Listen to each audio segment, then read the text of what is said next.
محترم بھائیوں اور دینی بہنوں، آپ نے سنا کہ ہمارا مقصود اللہ کی ذات ہے کہ اللہ ہمیں مل جائے، اللہ کی معرفت ہمیں نصیب ہو جائے، جس کے لیے یہ ضروری ہے کہ خود اپنی حقیقت سے بھی ہم واقف ہوں، اس کے حاصل کرنے کا طریقہ، جسے دودھ حاصل کرنا ہو وہ دودھ والے کے پاس جائے، جسے کپڑے حاصل کرنا ہو کپڑے والے کے پاس جائے، جسے اناج حاصل کرنا ہو اناج والے کے پاس جائے، جسے اللہ حاصل کرنا ہو اللہ والے کے پاس جائے۔ اور اللہ والوں کے پاس اسی واسطے جانا ہے کہ اللہ حاصل ہو،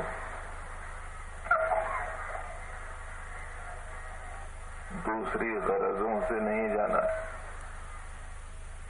اللہ والے کے پاس اللہ کو حاصل کرنے کی نیت سے جائیں، اس کی برکت سے کچھ وہ چیزیں بھی مل جائیں جسے ہم چاہتے ہیں، تو یہ بات الگ ہے، یہ اللہ تعالیٰ کا کرم ہوگا، فضل ہوگا، احسان ہوگا، انعام ہوگا، نوازش ہوگی، مہربانی ہوگی، لیکن مقصود وہ نہیں جیسے آج کل دیکھنے میں آ رہا کہ لوگ اللہ والوں کے پاس جاتے ہیں اللہ کے واسطے نہیں، دنیا کے واسطے جاتے ہیں، دکان کے لیے جا رہے ہیں، مکان کے لیے جا رہے ہیں، کاروبار کے لیے جا رہے ہیں، بیماریوں کے دفیے کے لیے جا رہے ہیں، گھر پہ آئی ہوئی مصیبت کو ہٹانے کے لیے جا رہے ہیں، بڑی جگہ جا رہے ہیں، چھوٹی چیز لینے، اس سے زیادہ ناقدری اور کیا ہو۔ بہت نادانی اور محرومی کی ہے یہ بات کہ آدمی اللہ والوں سے تعلق دنیا کی بنیادوں پر قائم رکھے، دنیاوی اغراض اور دنیاوی فائدوں کے پیش نظر ان سے ربط و تعلق رکھتا ہو۔ یہی وجہ ہے کہ آج اللہ والوں سے لوگوں کو صحیح فائدہ نہیں ہو رہا اور لوگ ان سے صحیح فائدہ نہیں اٹھا رہے،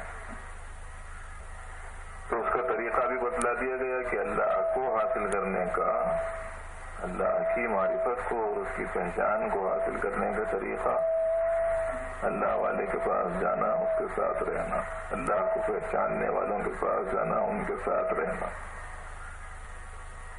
کتابیں بہت سی پڑھی گئی لیکن کسی میں یہ نہیں لکھا گیا کہ اللہ چاہتے ہو تو اللہ والوں کے پاس 3 مہینے میں ایک دفعہ جاؤ، کہیں نہیں بھی لکھا ہوا، کہیں نہیں دیکھا، 6 مہینے میں ایک دفعہ جاؤ، سال میں ایک دفعہ جاؤ۔ کئی برسوں کے بعد میں کل ایک صاحب ملے، ملاقات کی، کہنے لگے کہ صاحب میں نے پوچھا آپ کا نام کیا؟ کہنے لگے کہ صاحب آپ میرے کو نہیں پہچانتے؟ جی میں حضرت کے مولانا کمال صاحب کے ہاتھوں میں انہوں نے بیعت کیا، میں آپ لوگوں سے کے مریدین میں شامل ہوں، یہ کہا برسوں کے بعد مل رہے، یہ کوئی طریقہ کار ہے؟ جب کسی بزرگ سے اگر ہم نے اپنا تعلق قائم کیا ہے تو اس کے پاس بار بار جائیں، اپنا حال سنائیں۔ ہم لوگ تو بیمار ہیں، ڈاکٹر کے پاس جاتے آتے رہنا ہے، وہ جو نسخہ بتائے اس کو استعمال کرتے رہنا ہے، اور جو کمی بیشی ہوتی رہے مزاج میں وہ بولتے رہنا ہے۔ صرف نام لکھا کہ اپارٹمنٹ لے کے آ گئے اور تو اس کے بعد میں جاتے ہی نہیں، بولے بیماری جائے گی۔ گلے صاحب میں 2 حیدرآباد کے سب سے بڑے ڈاکٹر سے وقت لے چکا ہوں اور اپنے پیشنٹ ہونے کو اس کی جانب سے قبول کروا چکا ہوں، جاتا ہی نہیں، پھر اس کے بعد دکھاتا ہی نہیں نبض، لیتا ہی نہیں دوا، استعمال ہی نہیں کرتا نسخہ، کیسے فائدہ ہو جائے گا؟ تو اس لیے اس طرف خیال اور دھیان رکھنا چاہیے یہ بات تو وہ تھی جو اب تک صبح سے آپ حضرات کو سنائی گئی. ایک عام فہم بات بھی بھائیوں بہنوں کی خدمت میں پیش کرنی ہے. وہ یہ ہے کہ ایک یہ ہے کہ ہم اللہ کو چاہیں اور دوسرے یہ کہ اللہ ہم کو چاہے. صبح سے جو کچھ گفتگو ہوئی اس کا بیشتر حصہ کچھ اس رخ کو لیا ہوا تھا کہ ہم اللہ کو چاہیں. اس وقت سے تھوڑی سی یہ بات سن لیجئے کہ اللہ میاں ہم کو چاہیں، اس کے لیے کیا کرنا. چند اعمال ہیں قرآن پاک کی آیات کی روشنی میں، وہ اعمال کو اہتمام سے کریں. یہ جو گفتگو ہے انشاءاللہ نیوں پرانوں سب کو آسانی سے سمجھ میں آ جائے گی. اللہ میاں ارشاد فرماتے ہیں ان اللہ یحب التوابین، اللہ توبہ کرنے والے کو چاہنے لگتے ہیں. اللہ چاہتے ہیں، محبت کرتے ہیں، محبوب بناتے ہیں کس کو؟ توبہ کرنے والے کو. اب اگر ہم یہ چاہیں کہ اللہ میاں ہم کو چاہیں تو کیا کرنا؟ توبہ کرنا. توبہ کسے بولتے ہیں؟ توبہ بولتے ہیں اللہ کے حکموں کو پورا کرنے میں اپنے سے جو کمی کوتاہی ہو گئی اس پر اللہ میاں سے معافی مانگ کے آئندہ نہیں کرتا بولنا. اس کا نام ہے توبہ. جو غلطی ہو گئی اس پہ شرمندہ ہو کے اللہ میاں سے معافی مانگنا اور یوں کہنا کہ اللہ آئندہ ایسی غلطی نہیں کروں گا. اس کا نام ہے توبہ. مگر اب شاید یہ بتلانا پڑے گا کہ صاحب ہم کو ایسی غلطی کیے ہیں ہم لوگ تو نماز پڑھتے ہیں، روزے رکھتے ہیں، کبھی کبھی بزرگ آئے تو مل لیتے ہیں، مسجدوں کو جاتے ہیں، کبھی جھاڑو جھٹکا صفائی وغیرہ کر لیتے ہیں، ہمارے میں کیا قصور ہے؟ وہ تھوڑا سا اپنا حساب کتاب اپن دیکھ لینا چاہیے کہ اپنے سے کچھ غلطیاں ہو رہی نہیں ہو رہی. وہ غلطیاں سنانے بیٹھے تو سمجھ میں آئیں گا کہ ہمارے سے اچھائی کچھ بھی نہیں ہو رہی، سب غلطیاں ہو رہی. سر سے لے کے پاؤں تک قصوروار ہیں ہم لوگ. ایک دو نہیں، سینکڑوں نہیں، ہزاروں گناہوں میں مبتلا ہیں اور اس کے گناہ کو گناہ بھی نہیں سمجھ رہے. دیکھیے ایک ہے غلطی کرنا اور دوسرے ہے غلطی کو غلطی نہیں سمجھنا.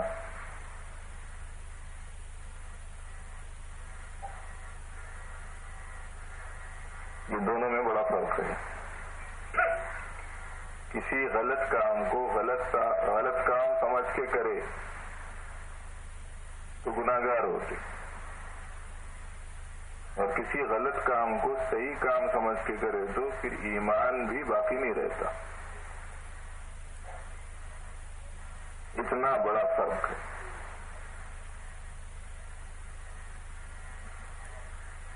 جیسے اس وقت اکثر مردوں کی عورتیں لباس جو پہنتی ہیں وہ شریعت کے خلاف پہنتی ہیں. ہاتھ کھلے ہوئے کپڑے، آستینہ ہی نہیں ہوتی ہے بھی تو دو چار انچ، باقی پون ہاتھ پورا کھلا ہوا. انہیں سلا رہا انہیں پہن دی، انہیں سلانے کو گناہ نہیں سمجھ رہا، ان پہننے کو گناہ نہیں سمجھ رہی. بڑا گناہ ہے کبیرہ ہے، لیکن اس کو گناہ نہیں سمجھ رہے. توبہ کیسے کریں گے؟ ٹی وی دیکھنا ہے جائز کام ہے، سب کو معلوم ہے ناجائز ہے. عورتیں آتی ہیں اس میں، گانے آتے ہیں اس میں، میوزک ہوتی ہے اس میں، ناجائز چیز ہے، وہ اس کو کر رہے ہیں، گناہ نہیں سمجھ رہے. اگر کوئی گناہ سمجھ کے کر رہا ہے تو اسے توبہ کرنی چاہیے، اور اگر اب تک اسے گناہ ہی نہیں سمجھتا رہا تو پھر تجدید کرتے رہنا ہے ایمان کی.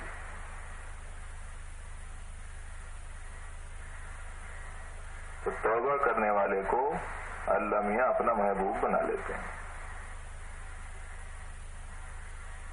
ابھی سنانا آپ نے تھوڑی دیر پہلے ایک نظم، میرے گناہ عبادت بنائے جائیں گے، کچھ ایسی راز کی باتوں سے آشنا ہوں میں. کون سا راز ہے معلوم ہے؟ گناہ عبادت بنائے جانے کا جو راز ہے وہ یہ کہ گناہ کو گناہ سمجھ کے حقیقی توبہ کو اپنی زندگی میں لانا. اس سے گناہ جو ہے وہ عبادت میں تبدیل ہو جاتی. قرآن پاک میں ہے الا من تاب وآمن وعمل عملا صالحا فاولئک یبدل اللہ سیئاتہم حسنات. جو توبہ کر کے اپنی زندگی کو صحیح کر لے گا، اللہ میاں اس کی برائیوں کو نیکیوں سے بدل دیں گے. اتنی بڑی چیز ہے توبہ. اور کچھ کرنا نہیں اس امت کو. اللہ نے یہ کرم فرمایا اور نبی رحمت صلی اللہ علیہ وسلم کا یہ صدقہ ہے کہ اس امت پر اللہ نے یہ کرم کر دیا کہ گناہ کتنے ہی ہو جائیں، کتنے ہی بڑے ہو جائیں، وضو بناؤ اچھا، 2 رکعت نماز پڑھو توبہ کی، اور اللہ میاں سے بولو اللہ میاں ہو گئی غلطی، میں ہوں بندہ، ہوں تو گندا لیکن ہوں تیرا بندہ، کر دے مجھ کو معاف، آئندہ نہیں کرتا. بس اتنا بول دیے تو حدیث میں آتا ہے کہ درختوں کے پتوں کے برابر بھی، ریت کے ذروں کے برابر بھی، آسمان کے ستاروں کے برابر بھی اگر تمہارے گناہ ہیں تو اللہ میاں سب معاف کر دیں گے. اتنی بڑی چیز ہے توبہ.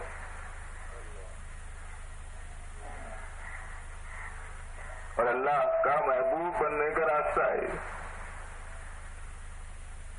ان اللہ یحب التوابین.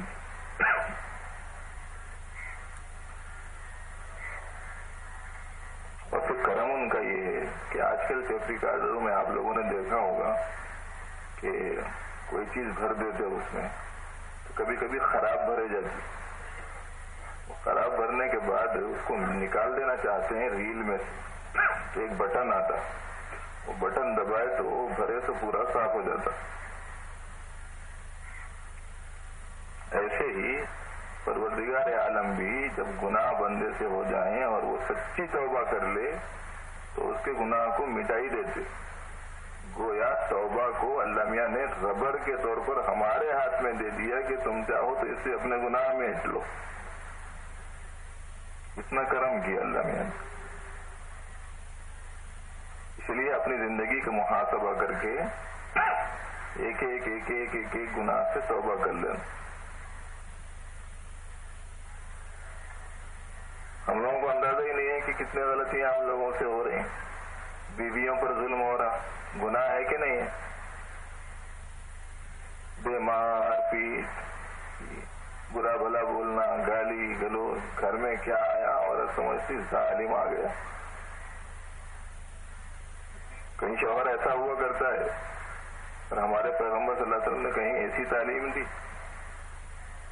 بی بی عائشہ فرماتی ہیں نبی کریم صلی اللہ علیہ وسلم کی بیوی، حضور علیہ السلام نے کبھی بھی ہم لوگوں کے اوپر اپنے نفس کے واسطے غصہ نہیں کیا، کبھی بھی.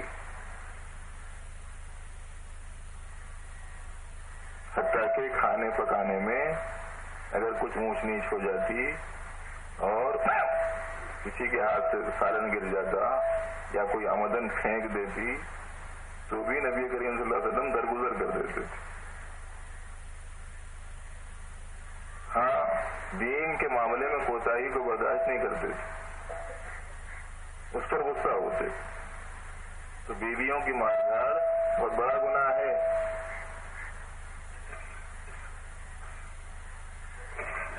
عورتوں پہ ظلم نہیں کرنا.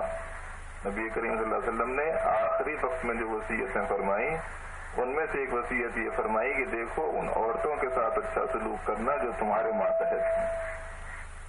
آپ کے آخری نصیحتوں اور آخری وصیتوں میں سے ہے.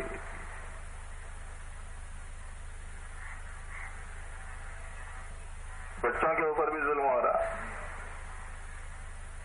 شراب بھی پیتے ہیں مسلمان، شراب بھی پیتا ہے، چیندی پی رہے، گناہ نہیں سمجھ رہے. ایک